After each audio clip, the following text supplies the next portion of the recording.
عبدالحمید لاہوری نے اپنی کتاب 1636 پادشاہ نامہ میں تاج محل کو روضہ منورہ کہا ہے، جس کا مطلب روشن شاندار مقبرہ ہے۔ تاج محل کا موجودہ نام اردو زبان کا ہے اور خیال کیا جاتا ہے کہ یہ فارسی اور عربی سے ماخوذ ہے۔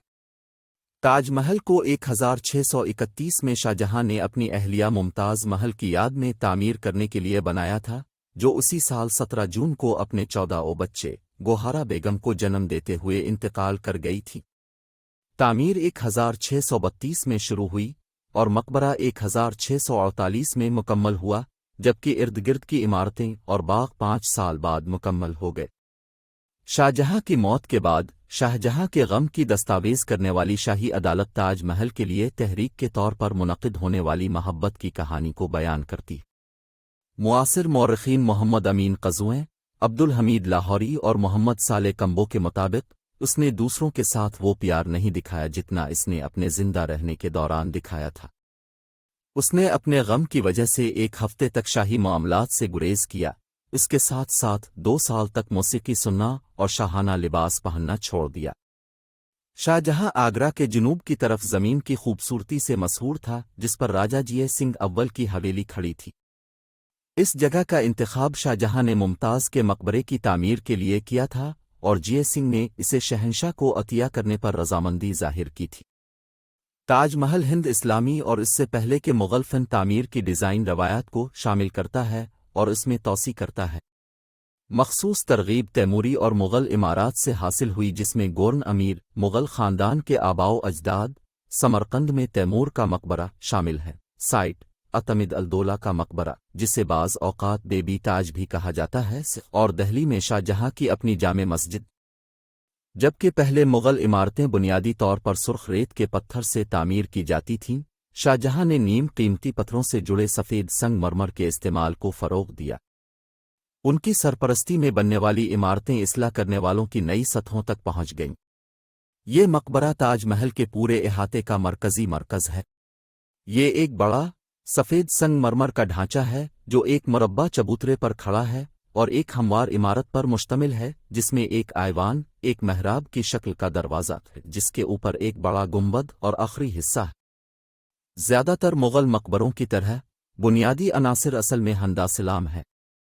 بنیادی ڈھانچہ ایک بہت بڑا ملٹی چیمبر والا مکعب ہے، جس میں چیمفرڈ کونے ایک غیر مساوی 8 رخا ڈھانچہ بناتے ہیں جو 4 لمبے اطراف میں سے ہر ایک پر تقریباً 55 میٹر 180 فٹ۔ ایوان کے ہر طرف ایک بہت بڑا پشتا کا والٹ آرچ وے کے ساتھ فریم کیا گیا ہے، جس کے دونوں طرف ایک جیسی شکل کی 2 محراب والی بالکونیاں ہیں۔ سٹیک شدہ پشتاک کے اس نقش کو چیمفرڈ کونے والے علاقوں پر نقل کیا جاتا ہے، جس سے عمارت کے تمام اطراف میں ڈیزائن مکمل طور پر ہموار ہو جاتا ہے۔ 4 مینار قبر کو فریم کرتے ہیں، چبوترے کے ہر کونے میں ایک کونوں کا سامنا ہے۔ مرکزی چیمبر میں ممتاز محل اور شاہ جہاں کی جھوٹی سرکوفگی موجود ہے۔ اصل قبریں نچلی سطح پر ہیں۔ تاج محل کی بیرونی سجاوٹ مغل فن تعمیر میں بہترین ہے۔ جیسا کہ سطح کا رقبہ تبدیل ہوتا ہے، سجاوٹ متناسب طور پر بہتر ہوتی ہے۔ آرائشی عناصر پینٹ، سٹکو، پتھر کی جوڑیں یا نقش و نگار لگا کر بنائے گئے تھے۔ بشرا شکلوں کے استعمال کے خلاف اسلامی ممانعت کے مطابق آرائشی عناصر کو خطاطی، تجریدی شکلوں اور نباتاتی شکلوں میں تقسیم کیا جا سکتا ہے۔ پورے کمپلیکس میں قرآن کے حوالے ہیں جو کچھ آرائشی عناصر پر مشتمل ہیں۔ حالیہ وظیفہ بتاتا ہے کہ امانت خان نے اقتباسات کا انتخاب کیا۔ عظیم گیٹ پر کیلیگرافی میں لکھا ہے، یہ روح تم آرام سے ہو، اس کے ساتھ سلامتی کے ساتھ رب کی طرف لوٹ جاؤ اور وہ تم سے سکون میں ہے۔ یہ خطاطی 1609 میں عبدالحق نامی خطاط نے بنائی تھی۔ اندرونی گنبد کی بنیاد پر قرآن کی لکیروں کے قریب یہ نوشتہ ہے۔ حقیقی ہستی امانت خان شیرازی نے لکھا ہے، زیادہ تر خطاطی شب آسیہ سنگ مرمر سے بنی ہوئی فلوریڈ ٹیولتے رسم الخط پر مشتمل ہے۔ سنگ مرمر کے پینل جب نیچے سے دیکھا جائے تو اسکیونگ اثر کو کم کرنے کے لیے اونچے پینلز کو قدرے بڑے اسکرپٹ میں لکھا جاتا ہے۔ مقبرے میں سنگ مرمر کے نشانات پر پائی جانے والی خطاطی خاص طور پر مفصل اور نازک ہے۔ خلاصہ فارم بھر میں استعمال کیا جاتا ہے، خاص طور پر چبوترے، میناروں، گیٹ وے، مسجد، جواب اور کچھ حد تک قبر کی سطحوں پر۔